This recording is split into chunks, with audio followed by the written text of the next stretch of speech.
So kini aritas Bisaya.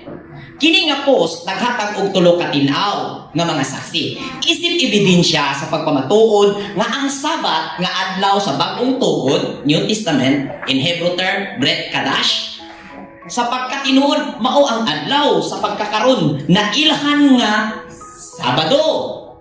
Okay. Ang mga kamatuoran ipahimutang alang sa matag masinabuton nga estudyante sa kasulatan. Ipahimutang ni mga katarungan ngadto sa mga nagtuon nga masinabuton katong di masinabuton na wa ako'y labot ana. Ha? Klaro? Sa mga masinabuton maminaw, sa dili masinabuton ay wa ako'y labot ana. So, sa pagsusi sa ilang kaugalingon, mapamatun-an ba sa kasaysayan nga ang adlaw nga gitawag nato karon nga Sabado maurang ang adlaw nga gibantayan ni Hawashay ug iyang mga tinun-an ingon nga Sabado? Atong susihon ang ebidensya. Ingon pa, dire sa gikanis Google ha. So, si Pablo sa iyang unang sulat ngadto kang Timoteo, misulat batok sa usa ka ansyano, ayaw pagdawat og sumbong.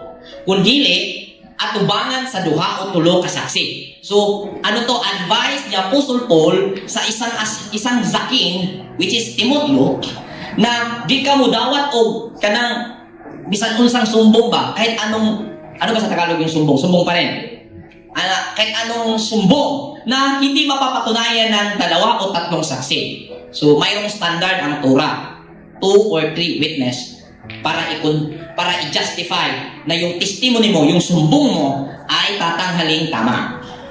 Okay? So kailangan ng 3 witness. Sa 1 Timoteo 5 verse 19. Huwag na natin basahin. Ano na po? Tingnan niyo lang po dyan.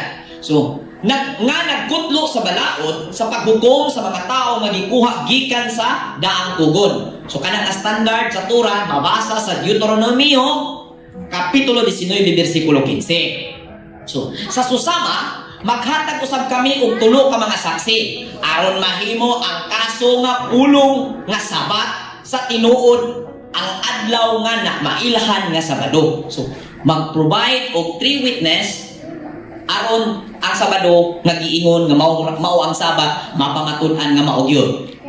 So, kami sa kinasing-kasing nga naglaom nga madungog nimo ang mga kamatuoran gikan sa tulo ka mga saksi ug magdesisyon alang sa imong kaugalingon kung unsang hukom ang kinahanglan ihatag. So, hinaot nga kining tulo ka mga saksi karon nga i-present imong madunggan ang kamatuoran o after ana makahimo kag desisyon may tungod aning maong isyu kung asa jud ka. Okay, next.